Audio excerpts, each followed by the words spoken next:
La question de la suivre, qu'est-ce qui peut passer après un défenseur de travailleurs? C'est sans doute pas deux chefs d'entreprise, mais en tout cas, c'est ce qu'on va faire. On va nous recevoir deux représentants des chefs d'entreprise. Nous recevons deux chefs d'entreprise. C'est le plus de l'économie.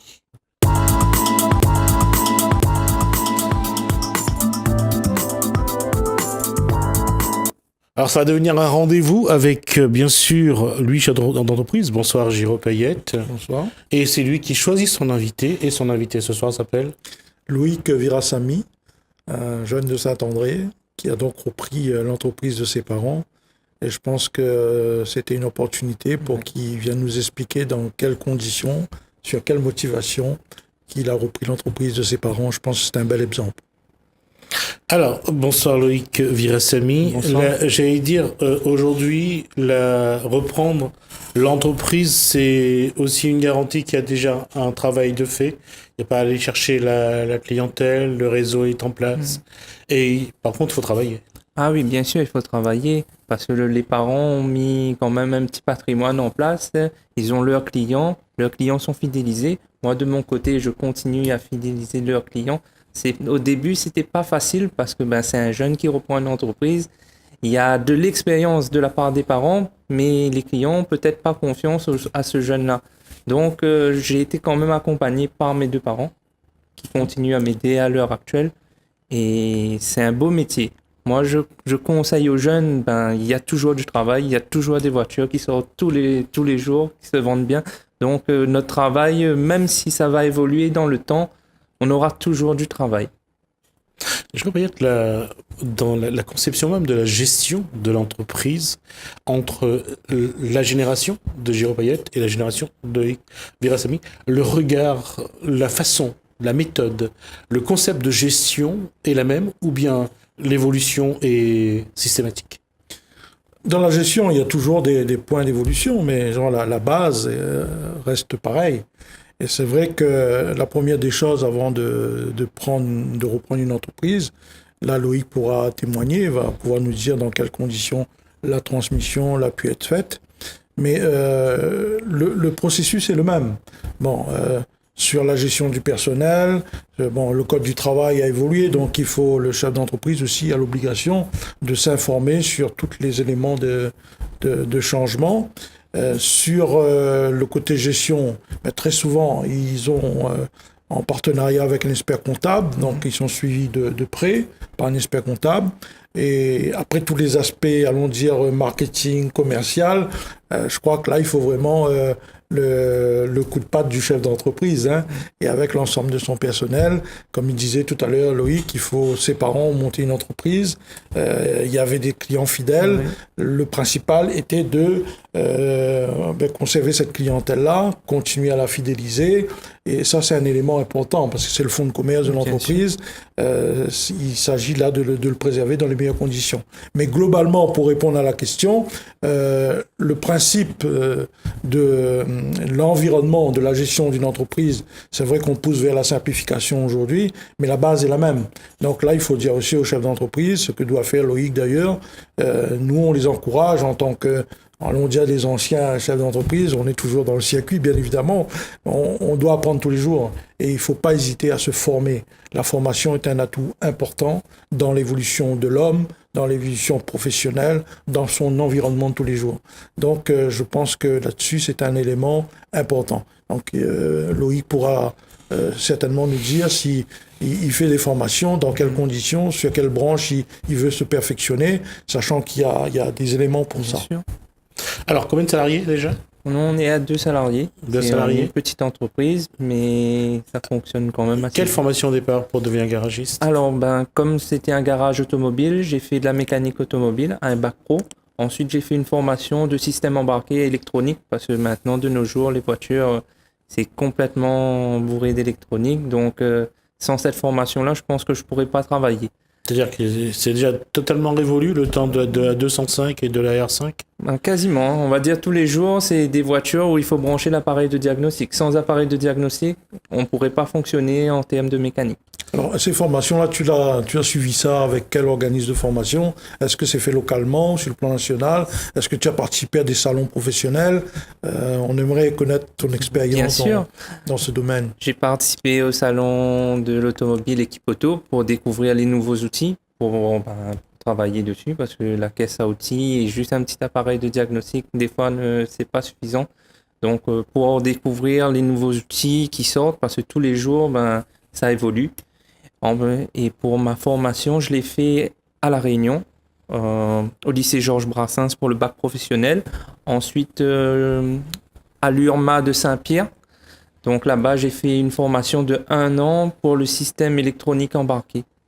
L'URMA, c'est le centre de formation de la région, oui. De la région, oui, où il y a plusieurs organismes de formation qui interviennent, notamment la Chambre des métiers, Chambre de commerce, l'AFPA aussi, me semble, et probablement des indépendants. Mais enfin, c'est l'outil de formation pour le secteur automobile et du transport.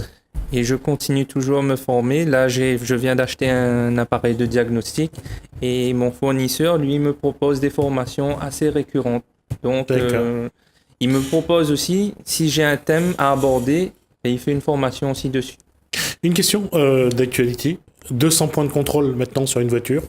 Ça veut dire qu'il y aura beaucoup plus de travail pour les garagistes? Je pense qu'il y aura beaucoup plus de travail et comme ça touche à la sécurité, il faudra que le garagiste il prévienne au client, au moins que le client ne soit pas débordé à la dernière minute. D'accord. Sans vouloir cracher dans la soupe, c'est pas un peu exagéré 200 points de contrôle? Non, pas exagéré. Parce que si ça touche à la sécurité, c'est important, il vaut mieux le faire. Alors, je reviens là-dessus. Aujourd'hui, avec l'évolution de l'électronique, puisque maintenant tout est électronique, toutes les voitures depuis 10 ans ont un minimum d'électronique. On est en train même de numériser la voiture avec les écrans, avec fibre optique, tout ça dedans. Avec la fibre optique dedans.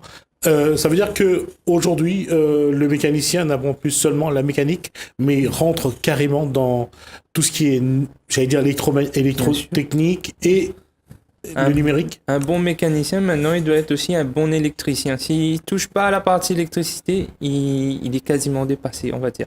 Et il connaît aussi l'électrotechnique, parce qu'il faut connaître les circuits imprimés, il faut connaître c'est quoi un circuit, parce que maintenant, pour aller chercher tout ce qui a une relation avec le tableau de bord, il faudrait une certaine connaissance. Tout passe par un faisceau multiplexé, et si on n'a pas l'outil, si on n'est pas formé, c'est compliqué. D'accord. Et je reviens là-dessus, parce que je vais me faire un petit peu l'avocat du diable et des automobilistes. 200 points de contrôle, je trouve que c'est excessif, non pas pour la sécurité, mais je trouve que c'est vraiment une façon d'envoyer à la casse beaucoup de voitures. Je pense aussi que c'est le but de l'État de faire consommer aux clients d'acheter des voitures neuves. D'accord. C'est vrai que quelqu'un qui gagne 542 € de RSA, il a envie d'une nouvelle voiture. Et c'est vrai que c'est l'État qui donne de l'argent, donc on va pas épiloguer là-dessus. Je reviens sur une question, Giro Payette. Aujourd'hui, je reviens sur la conception même. On connaît les difficultés actuelles du monde économique, les entreprises, surtout les TPE, les artisans, on connaît les difficultés. Comment aujourd'hui accompagner un chef d'entreprise pour qu'il se confronte avec pas facilité, mais avec un peu plus de sérénité aux vicissitudes d'une gestion ou d'un management d'entreprise? Alors, ce matin, il pourrait dire que moi, il ressent une certaine satisfaction, parce que à l'époque, moi, j'avais commencé à militer dans le monde syndical professionnel. J'ai eu par le passé l'occasion de créer et d'organiser, d'animer le syndicat des garagistes de La Réunion, qui s'appelait le SARA à l'époque, qui s'est passé à FNA. Et la mère et le père de Loïc étaient dans le syndicat, et donc assumaient des responsabilités très importantes. Et déjà à l'époque nous disaient, les amis, nous sommes en train de rentrer dans une ère tout à fait nouvelle, celle de la mécanique traditionnelle nous trappe la clé 13, comme dirait l'autre, la pince, enfin tous les outils conventionnels pour réparer, et nous va passer à la réparation numérique avec les ordinateurs. Donc cette mutation-là, les garagistes, ils doivent préparer à ça. Et pour ça, nous l'avons organisé un certain nombre de déplacements en métropole. Oui. Nous l'a fait les salons, que ce soit bien à Paris ou même à Francfort, je me souviens, nous monter les groupes, ni aller là-bas. Et on sentait la motivation des garagistes de faire le pas vers cette nouvelle technicité-là. Donc aujourd'hui, c'est un milieu, la réparation automobile, qui n'arrête pas d'évoluer. On conçoit des véhicules, la preuve, on est en train de fabriquer des voitures sans chauffeur. Donc il démontre bien que l'évolution est permanente et continue dans le temps. Et pour ça, nous on encourage les chefs d'entreprise. D'ailleurs, moi, je suis aussi favorable que ce monde syndical-là continue et qu'il y ait une forme de regroupement de professionnels entre eux pour qu'ils échangent leur expérience. Et surtout, la base, c'est de se déplacer vers les salons professionnels pour avoir le matériel spécifique, les nouveautés, pour permettre aux garagistes de faire des réparations de qualité. Et ce qu'attend le consommateur d'une manière générale. Parce que souvent, l'esprit d'un consommateur, il dépose mon auto au garage, combien ça coûte à moi. Donc, et derrière, est-ce que ce sera bien réparé? Est-ce qu'il peut faire confiance? Donc, il y a tout ça, un ensemble de choses qui doit permettre aux garagistes de dire il faut qu'ils donnent confiance à l'automobiliste qui amène la voiture chez lui pour réparer. Mais il faut aussi, en parallèle de ça, c'est le nerf du problème, c'est que du fait de la formation. Donc la chambre des métiers doit être présente, ça, c'est évident. Il y a un centre de formation à Saint-Pierre. Moi, on n'a pas eu encore le temps d'aller évaluer, mais il suppose que a mis les moyens pour ça. Et si tu dis que tu as préparé ton diplôme, donc ça prend forme. Donc là, oui, il faut continuer à les accompagner. Les garages et la voiture à La Réunion, il faut reconnaître, les jeunes sont attirés par la voiture. Ils aiment ça. Donc, mais il est bien de faire rouler, mais il faut aussi réparer. Donc, ce sont des métiers qui, comme tu as dit tout à l'heure, n'ont encore un avenir prometteur. Il faut se former, la base, elle est là. Donc, c'est à nous de vous encourager. Enfin, quand je dis nous, c'est les syndicats, le groupement dont vous appartenez, et puis la Chambre des métiers qui met la formation en place. Voilà. Donc, moi, je voulais te demander, là, poser une question. Aujourd'hui, sur l'intervention même électronique. À une époque, les concessionnaires, en tant que les constructeurs, avaient tendance à bloquer les données d'information. Où en est-on aujourd'hui sur ce problème-là ? À l'heure d'aujourd'hui, le concessionnaire fait croire au client que c'est lui qui a le monopole. Mais si le garagiste, il achète le bon appareil, il peut tout faire avec son appareil. Et s'il se forme aussi, il peut tout faire avec son appareil. Moi, avec mon appareil de diagnostic, si j'ai un problème chez BMW et que BM bloque la licence, j'achète une licence et avec mon appareil, je peux le faire. Donc, en clair, tu es en train de nous dire, c'est un élément important. Bien sûr. La réparation d'un véhicule, que ce soit sans faire de la publicité pour telle ou telle marque, n'appartient pas au concessionnaire, mais le client est libre de choisir son réparateur dès lors que ce réparateur-là est capable de réparer. Bien sûr. Est-ce qu'il doit être agréé ou pas? Non, on n'est pas obligé d'être agréé, surtout sur le point mécanique, il n'y a pas d'agrément. Il suffit qu'on a le bon outil, on est formé, donc là-dessus, il n'y a pas de souci. D'accord. Depuis combien de temps Loïc Virasamy a repris l'entreprise de son père? Officiellement, ça fait 2 ans, au mois d'avril, que j'ai repris l'entreprise de mes parents, mais je suis toujours accompagné. Et sans cet accompagnement, je pense que ça aurait été très difficile pour moi. D'accord. Quels sont les... Oui, ben voilà, j'ai mis ce que je voulais dire. Aujourd'hui, nous va reparler, il nous répète à chaque fois qu'il y a un fort taux de chômage. Et souvent, il arrive à moi à croiser des artisans à droite et à gauche qui disent « Moi, mais ça a arrêté. » Il n'y a pas encore la semaine dernière. Et il me dit « Mais je ne trouve pas personne pour reprendre mon entreprise. » Je pense que dans le cadre de la transmission d'entreprise, il y a des choses à faire. Donc, le rôle là, c'est tes parents qui t'accompagnent en entreprise. Ce sont tes tuteurs d'entreprise. C'est-à-dire, ils t'ont mis les pieds à l'étrier, ils sont toujours à côté de toi, mais ils te laissent évoluer. Et je pense que là, c'est un bel exemple de transmission.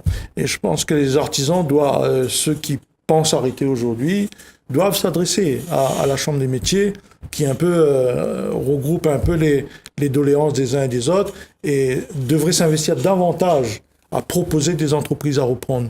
Parce qu'il y a beaucoup d'entreprises artisanales aujourd'hui qui se meurent sans repreneur. Donc là, on a une base de travail, on a une base de réflexion, mais le tout, c'est de mettre tous les atouts en place pour inciter la jeunesse à venir vers ces métiers. Donc après, on ne va pas refaire le monde, mais il faut que la personne soit motivée. C'est un métier qui lui plaît, il faut qu'il fasse des formations. Mais là, voilà une des solutions qui pourrait permettre à des jeunes qui sont dans une position de chômage et de s'orienter vers des entreprises qui pourraient éventuellement être dans des conditions de reprise. Loïc Virasamy, la question sur la suite, c'est quoi, après 2 ans en tant que patron, c'est quoi un bon gestionnaire, c'est quoi un bon patron? Un bon gestionnaire, c'est qu'il doit être partout. Il doit être sur le terrain, il doit être au bureau, il doit gérer ses papiers parce que malheureusement, l'artisan, il est que sur le terrain. Il pense pas aller voir les chambres consulaires, tout ça. Et quand tout tombe sur notre tête, on va dire que c'est comme l'épée de Damoclès. Hein. Ça fait chaud. On s'en sort pas. Voilà, on a du mal à s'en sortir. Avec toutes les cotisations, un artisan à l'heure d'aujourd'hui, il a du mal à s'en sortir. Parce que des fois, même ça, il pense à cotiser. Et quand il pense à sa retraite, il dit tout ce que j'ai cotisé, c'est tout ce que j'ai. Et il n'a plus envie de continuer. Ou soit s'il a un fils ou une fille qui doit reprendre, il dit papa ou maman a travaillé dur, pour sa retraite, ne gagne pas rien. Donc l'enfant, peut-être à cause de ces barrières-là, n'a pas envie de reprendre l'entreprise. Et Vas-y.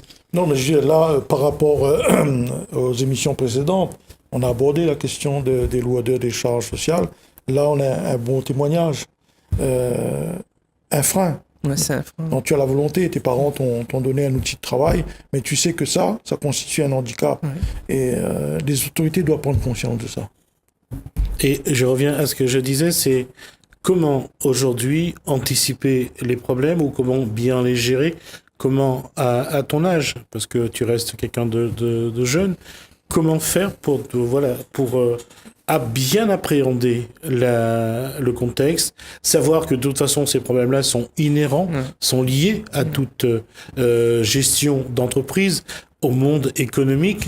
Et par rapport à ce que disait à l'instant Giraud Payette, c'est comment faire pour inciter les jeunes justement à accepter, parce que il faut accepter de rentrer dans ce contexte-là qui est pas simple. Être gestionnaire, être patron, c'est vraiment pas un métier facile. Et comment faire pour que les jeunes aient envie de prendre des responsabilités? C'est une question quand même assez complexe parce que si le jeune lui-même, il est motivé, il faut qu'il aille chercher de l'aide. C'est ça qui est très important. Si on ne se fait pas aider à l'heure d'aujourd'hui, on a du mal à démarrer une activité tout seul. On peut pas être, on va dire, au charbon et en même temps être au bureau. On peut pas faire 2 choses à la fois. Et d'où la délégation des fois. S'il y a quelqu'un de confiance, on a notre salarié, tout ça, là on peut déléguer et là le patron, lui, peut faire autre chose. Mais s'il est tout seul, il peut pas avancer tout seul. Mais il serait important de souligner par rapport à ce que tu dis, c'est vrai, et la gestion, il faut que le patron soit au courant comment ils fonctionnent les papiers, c'est important. Mais ce que nous dit, en tout cas moi ce que me dit, c'est qu'il ne faut pas que les papiers prennent beaucoup de son temps. Ouais. Parce que la priorité, c'est quand même le développement de l'entreprise, s'occuper de ses clients, satisfaire ses clients, faire les factures, en fait, faire rentrer le fruit du travail accompli, c'est ça, se fait payer les factures, ça c'est un point important. S'il se concentre uniquement sur tout ce qu'on nous a collé en termes de gestion d'entreprise, forcément, il y aura des conséquences sur l'activité productive. Donc aujourd'hui, effectivement, il faut être au courant, mais si on peut déléguer la partie administrative et se concentrer davantage sur le développement de son entreprise, c'est là qu'on va voir vraiment le rôle du chef d'entreprise. Et reste encore une chose aujourd'hui, c'est que, par rapport à ce que disait tout à l'heure Giraud Payette, c'est les difficultés qu'on rencontre d'une part en tant qu'entreprise, et après bien sûr il y a la cession, la transmission de l'entreprise, là aussi ça reste un problème. Qu'est-ce qu'il faudrait faire aujourd'hui pour que, je veux dire, je sais pas, on dirait qu'il y a un manque de communication, que chacun est dans son coin. Est-ce que aujourd'hui, parler, se travailler ensemble, c'est quelque chose qui est possible. Là, tu mets le doigt sur un vrai problème. Il manque de coordination entre le monde artisanal. Bon, il y a des organisations professionnelles, mais très souvent, C'est pas suffisant. c'est pas suffisant. Donc, faire de la promotion de son métier, c'est aussi le rôle de la chambre consulaire. Chaque fois, on va me dire, oui, mais je reviens là-dessus. Mais elle a une mission à porter, c'est-à-dire être proche de ses artisans, dialoguer. Il y a un manque flagrant de communication. Il faut impérativement évoluer dans ce sens-là et faire améliorer ça. C'est-à-dire ton expérience aujourd'hui en tant que jeune, tu as repris l'entreprise de tes parents, il y a sûrement à La Réunion encore des jeunes qui souhaiteraient, mais peut-être qu'ils n'osent pas franchir le pas. Et je crois que c'est là qu'il faut l'aider. Et là, il y a un rôle fondamental. Je dirais des anciens comme nous. Nous, on serait prêts à le faire. Mais il faudrait qu'on ait l'espace pour rencontrer ces jeunes-là, pour leur dire, allez-y, il y a quand même des gens qui vont pouvoir vous aider, vous accompagner dans cette démarche-là. Et ne pas freiner l'initiative d'un jeune de vouloir reprendre une entreprise, parce que dans sa tête, il va comprendre que tous les obstacles, et il va être bloqué à un moment donné. Donc la communication est plus que nécessaire. Il faut créer ce cadre de communication. Loïc Virasamy, quoi on retient de ces 2 ans en tant que chef d'entreprise? Je suis content d'être chef d'entreprise parce que je vois que dans notre entreprise, je considère pas mes salariés comme des ouvriers, mais on est plus comme une famille. Et le fait que c'est une petite entreprise, on s'occupe bien des uns des autres et on prend compte de la demande en fait. Et c'était un plaisir de gérer pendant ces 2 ans-là. Je pense que j'aimerais encore développer l'entreprise si j'ai la possibilité, si je peux être accompagné par les chambres consulaires, tout ça. Ce serait bien de faire développer parce qu'il y a du boulot. Et les 2 personnes qui travaillent avec toi, ils ont quel âge aujourd'hui? Alors moi j'ai un jeune qui vient de passer son diplôme. Comme l'ancien salarié a démissionné, j'ai pris un jeune pour le former. Il est motivé et on voit que dans ces jeunes-là, ils veulent aller très loin. Et donc si on peut leur donner la possibilité de se former, d'être plus pointu, je pense que il y a des jeunes qui en veulent en fait, mais on ne leur donne pas cette possibilité d'avancer, on leur cantonne on va donner du travail, mais sans vouloir savoir ce qu'ils veulent au fond d'eux en fait. D'accord. Quel conseil tu donnerais à un jeune qui veut devenir chef d'entreprise? Ne pas hésiter, il faut foncer. Faut pas attendre. Celui qui attend, il va rester sur le carreau, même si il en veut, mais s'il va pas se renseigner, il va rester là. Quel conseil peut donner aux jeunes aujourd'hui chez Europayet? Moi, les jeunes, ce que je leur dirais, c'est il y a un potentiel dans le secteur artisanal et qui n'hésitent pas à venir se renseigner sur tous les métiers. D'ailleurs, souvent, ils font des forums de présentation des métiers. Le secteur de la réparation automobile, quel jeune n'aime pas l'auto? C'est sa vie de tous les jours. Donc, comment fonctionne une voiture? Est-ce qu'il peut intervenir? Donc, c'est un beau métier. Donc, il ne faut pas qu'ils hésitent de venir se former sur la profession. Et concernant les jeunes comme toi qui ont repris l'entreprise de ses parents, ça serait bien, même nécessaire, que tu puisses regrouper Azote. Je connais, il y a d'autres jeunes comme toi qui ont repris des entreprises des parents, pas forcément dans la mécanique, c'est l'expérience de transmission. Et il faut en parler. Il faut en parler. On remercie Télécréole de nous permettre de nous exprimer là-dessus, parce que le manque de communication les néfaste à l'avenir professionnel des uns et des autres, surtout quand un jeune a besoin de soutien, il faut qu'il sache où aller taper, sur quelle porte il faudrait aller taper. Donc, mais il faut pas qu'il reste dans son coin. C'est nécessaire que lui aussi fasse la démarche. Merci Jérôme Payette, merci Loïc Virasamy. On arrive donc à l'issue de nos 23 minutes de discussion. On aura l'occasion de revenir, en tout cas avec Jérôme Payette et avec les invités chaque semaine. On aura l'occasion de parler donc de l'économie de la Réunion, des artisans, des TPE. Merci à vous deux. Merci à vous de nous avoir suivis.